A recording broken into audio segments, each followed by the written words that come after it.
ગુજરાતભરના તમામ લોકોના જીવન સાથે જોડાયેલ અત્યંત ગંભીર, અત્યંત સંવેદનશીલ, અત્યંત મહત્વના મુદ્દો લઈ મુખ્યમંત્રીશ્રીને મળવા આવ્યો છું.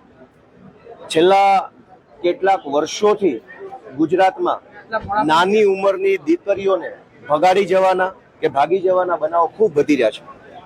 ગુજરાતની દરેક જ્ઞાતિ છોકરીઓને ભગાડી જવાની ઘટનાથી ચિંતિત છે. દરેક મા બાપને, દરેક વાલીને, દરેક જ્ઞાતિને પોતાની જ્ઞાતિની દીકરીઓની ચિંતા વધી રહી છે.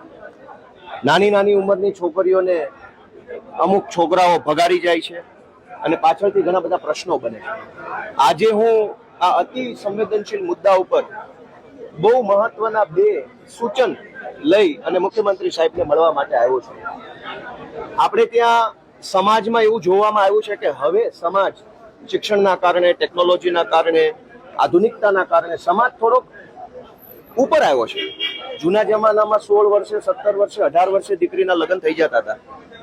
આજકાલ ગુજરાતમાં કેટલાક અપવાદને બાદ કરો તો સ્વાભાવિક રીતે દીકરીનો પરિવાર, દીકરીના મા બાપ 21 વર્ષ આસપાસ જ દીકરીના લગ્ન કરે છે. કોઈ 18 વર્ષની છોકરીના લગભગ અપવાદ બાદ કરતા લગ્ન થતા જ નથી. 19 વર્ષે નથી થતા. દરેક જગ્યાએ સમાજ પોતે આગળ નીકળી ગયો છે પણ કાયદો પાછળ રહી ગયો છે. કાયદાનું અસ્તિત્વ જ સમાજ માટે છે. સમાજમાં જે પ્રશ્નો છે એનું સોલ્યુશન એટલે કાયદો, પણ કાયદો પાછળ રહી ગયો છે. કાયદો એક્સપાયર્ડ, આઉટડેટેડ છે. સમાજ આગળ વધી ગયો છે. સમાજ આજે છોકરીના લગ્ન 21 વર્ષ પછી કરે છે. કાયદો 18 વર્ષની મંજૂરી આપે છે. એના કારણે 18 વર્ષની દીકરીઓની હારે ખૂબ બધી દુર્ઘટનાઓ આખા ગુજરાતમાં બને છે. ભૂતકાળના આંકડા ધ્યાને લઈએ તો 18 વર્ષને 1 દિવસ, 18 વર્ષને 2 દિવસ, 18 વર્ષને 1 મહિનો, 18 વર્ષને 2 મહિનાની ઉંમરની દીકરીઓને ભગાડી જવાની ઘટનાઓ આખા ગુજરાતમાં ખૂબ બને છે. અને પછી દીકરીના મા બાપના હાથ બંધાઈ જાય છે, લાચાર થઈ જાય છે કાયદા પાસે, કેમ કે કાયદો એવું કહે છે કે 18 વર્ષ છે તો લગ્ન કરી શકશે. આજે હું મુખ્યમંત્રી શ્રી સમક્ષ બે માંગણી લઈને આવ્યો છું, જેમાં એક માંગણી છે દીકરીઓના લગ્ન કરવાની ઉંમરમાં વધારો કરવાની. સમાજ પોતે જ આજે 21 વર્ષે દીકરીના લગ્ન કરે છે, 22 વર્ષે કરે છે, 23 વર્ષે કરે છે. તો કાયદાની મર્યાદા પર સુધારો કરવામાં આવે. શું કામ? આજકાલ કોલેજમાં ભણતી હોય કે 12મા ધોરણમાં અભ્યાસ કરતી દીકરીઓને લલસાવી, ફોસલાવી, ભોળવી, એની બૌદ્ધિક રીતે અપરિપક્વ ઉંમરનો નાજાયજ ફાયદો ઉઠાવી ભગાડી જવાની ઘટનાઓ સમાજને ખૂબ ચિંતા આપી રહી છે. ગુજરાતમાં એક બીજું પણ બહુ મોટું કૌભાંડ હાલે છે, લગ્ન નોંધણી કૌભાંડ. મારી પાસે કેટલાક આંકડા છે કે પંચમહાલ જિલ્લાના ભદ્રાલા ગામની કુલ સંખ્યા કરતા વધુ લગ્ન નોંધણી થઈ. 560 લગ્નોની નોંધણી એક ગામમાં થઈ ગઈ. એક ગામમાં 560 લગ્ન ક્યારેય શક્ય જ નથી. અમરેલીના હામાપર ગામમાં 1341 લગ્નની નોંધણી કરવામાં આવી તલાટી દ્વારા. અમરેલીના જામકામાં 944 લગ્નની નોંધણી થઈ. અમરેલીના મુંજિયાસર ગામમાં 380 લગ્નની નોંધણી થઈ. અમરેલીના લુંઘિયા ગામમાં 258 લગ્નોની નોંધણી થઈ. આણંદ તાલુકાના 60 ગામમાં 365 લગ્નોની નોંધણી થઈ. આણંદ તાલુકાના રેલ ગામમાં 1193 લગ્નોની નોંધણી થઈ. ગામની કુલ જનસંખ્યા કરતા ડબલ લગ્ન નોંધણી એક ગામમાં થઈ ગઈ. આણંદ જિલ્લાના વલ્લી ગામમાં 113 લગ્નની નોંધણી થઈ. આણંદ જિલ્લાના એક જ તલાટીએ 1860 લગ્નોની નોંધણી કરી નાખી. આ કૌભાંડ એવું બતાવે છે કે સાબરકાંઠાથી કોઈ 18 વર્ષની દીકરીને ભગાડીને લઈ જાય, એના લગ્નની નોંધણી કોઈ અમરેલીનો કોઈ તલાટી પૈસા લઈ અને કરી આપે છે.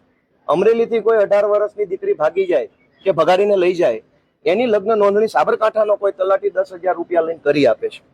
આ બહુ મોટું કૌભાંડ છે કે એક જ મંત્રીએ, તલાટી મંત્રીએ 1800 લગ્નોની નોંધણી કરી નાખી. અનેક એવા ગામડાઓ છે ગુજરાતના જે ગામની કુલ જનસંખ્યા કરતા વધુ લગ્ન નોંધણી ગામમાં થઈ ગઈ. બહુ મોટા પાયે રેકેટ ચાલે છે. આપણી દીકરીઓને ફસાવવાનું, આપણી દીકરીઓને ભોળવવાનું અને દીકરીઓને આવી રીતે લગ્ન કરાવડાવી અને એનું જીવન બરબાદ કરવાનું એક ષડયંત્ર હાલે છે. આજે મારી બે માંગણી પૈકી દીકરીઓના સમર્થનમાં શું કામ માંગણી મૂકું છું? મોટા ભાગના કિસ્સાઓમાં કોઈ 25, 27, 28 વર્ષની દીકરીને ભગાડી જાય એવું નથી બનતું. 18 વર્ષને 1 મહિનો, 19 વર્ષ, 18.5 વર્ષ આવી ઉંમર હોય છે દીકરીઓની.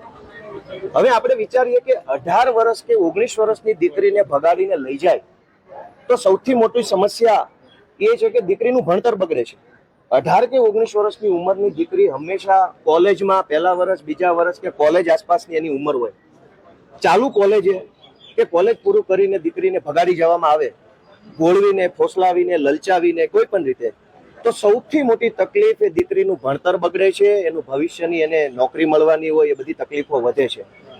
તો દીકરીને ભગાડીને લઈ જાઓ અથવા દીકરી ભાગી જાય, એ પ્રશ્ન માત્ર દીકરીના પિતાનો કે એની જ્ઞાતિનો નથી, સરકાર અને સમાજનો પ્રશ્ન છે કે જો દરેક દીકરીઓનું આવી રીતે લગ્ન થશે અને એનું શિક્ષણ બગડશે તો દીકરીનું ભવિષ્ય આંધળું બનશે. બીજો પ્રોબ્લેમ કે દીકરીને ભગાડીને લઈ જવામાં આવે અથવા દીકરી ભાગીને લગ્ન કરે ત્યારે એના મા બાપની સંપત્તિમાં વારસાનો પ્રશ્ન બહુ મોટા પાયે આવે છે. ઘણી વખત એવું બને છે કે જબરજસ્તીથી, દાદાગીરીથી, કાયદાની આટીઘૂટીનો ઉપયોગ કરીને મા બાપની સંપત્તિમાંથી હિસ્સો પડાવી લેવાની કોશિશ થતી હોય છે. ઘણી વખત છોકરાની સંપત્તિમાંથી પણ હિસ્સો પડાવી લેવાની કોશિશ થતી હોય. તો ભાગીને કે ભગાડીને જે લગ્ન થાય છે એમાં દીકરાના પરિવારની સંપત્તિ અને છોકરીના પરિવારની સંપત્તિના બહુ મોટા પ્રશ્નો ઉભા થાય છે. કોર્ટ કચેરીના ધક્કા મા બાપે ખાવા પડે છે અને હેરાન થઈ જાય છે પરિવાર.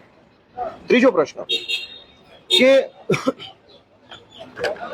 દીકરા અને દીકરીની કોઈ કેટેગરી હોય છે, કોઈ ઈડબ્લ્યુએસ, કોઈ ઓબીસી, કોઈ એસસી, કોઈ એસટી, આવી કેટેગરી હોય છે.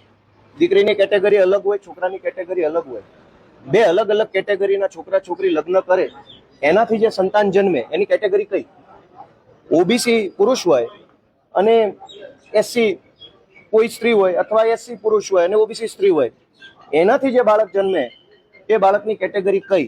એ બાળકની ઓબીસી હશે, એસસી હશે, એસટી હશે, કઈ નક્કી થતું નથી. એવા સંતાન જયારે મોટા થાય ત્યારે એને સરકારી નોકરીમાં, શિક્ષણમાં અનેક જગ્યાએ તકલીફો પડતી હોય છે. આ સિવાય આ કાચી ઉંમરમાં, કાચી સમજણમાં, મુગ્ધતાના કારણે ભાગી જઈને કે ભગાડી જઈને જે પ્રેમ લગ્ન કર્યા હોય છે, સમય જતા જ્યારે વાસ્તવિકતાનો અહેસાસ થાય ત્યારે આ લગ્નો ભાંગી પડે છે અને કોર્ટોની અંદર છૂટાછેડાના હજારો પ્રશ્નો, નાની ઉંમરના છૂટાછેડાના પ્રશ્નો કોર્ટોની અંદર ખડકાઈ જાય છે. નાની ઉંમરની દીકરીઓના છૂટાછેડાના પ્રશ્નો ખૂબ વધી રહ્યા છે. લીગલ કોમ્પ્લિકેશન્સ આવે છે, ખૂબ બધી તકલીફો પડે છે. આ સિવાય ઘણી વખત ચડામણીથી, ઉશ્કેરણીના કારણે છોકરી દ્વારા પોતાના મા બાપ ઉપર ખોટા કેસ કરવામાં આવે છે અથવા તો ભરણ પોષણ અને શારીરિક માનસિક ત્રાસ અંગેની સાસરિયા પક્ષ ઉપર ફરિયાદ કરવામાં આવે છે. માત્ર બે છે. એક કે કાયદામાં છોકરીના લગ્ન કરવાની ઉંમર જે છે 18 વર્ષ છે. વાસ્તવિક રીતે આજનો સમાજ 18 વર્ષની દીકરીના લગ્ન કરતો નથી. અપવાદરૂપ કોઈ રૂઢિચુસ્તતાના કારણે, કોઈ જ્ઞાતિ પરંપરાના કારણે થતા હોય, પણ મોટા સ્કેલ ઉપર, લાર્જ સ્કેલ ઉપર ક્યાંય દીકરીના 18 વર્ષે લગ્ન થતા નથી, 18.5 થતા નથી, 19 થતા નથી. સમાજ આગળ વધી ચુક્યો છે, કાયદો પાછળ રહી ગયો છે.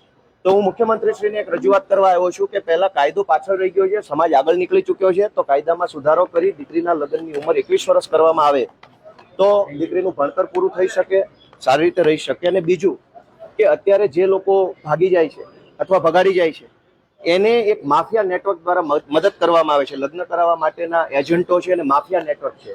એ છોકરા છોકરીઓને પ્રોટેક્શન આપવું, એના લગ્ન કરાવી દેવા, પૈસા લઈને ગમે ત્યાં ખોટા દાખલા, ખોટા સર્ટિફિકેટ, અસલ પુરાવા હોય ના હોય, ગમે તેમ કરીને એના લગ્ન નોંધણી થઈ જાય છે. એક તલાટી મંત્રીએ 1800 લગ્નોની નોંધણી એક ગામમાં કરી નાખી.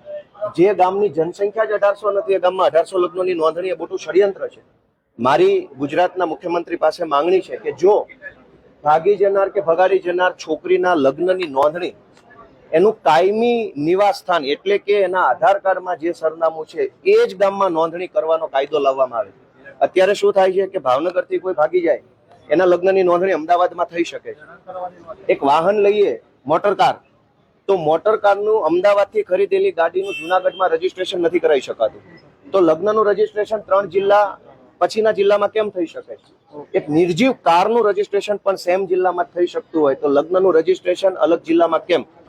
જો લગ્નની નોંધણી મહિલાના એટલે કે છોકરીના એટલે કે સ્ત્રીના પોતાના કાયમી નિવાસના સરનામા ઉપર જ કરવામાં આવે તો આ પ્રશ્નનું મોટા પાયે સોલ્યુશન આવે એમ છે. તો આટલી માંગણી લઈ આજે હું મુખ્યમંત્રી સાહેબને મળવા માટે આવ્યો છું. આશા રાખીએ કે ગુજરાતની દીકરીઓ માટે, તમામ સમાજની મા બાપની જે ચિંતા છે એ ઓછી થાય એટલા માટે મુખ્યમંત્રી કંઈક સારો નિર્ણય કરશે.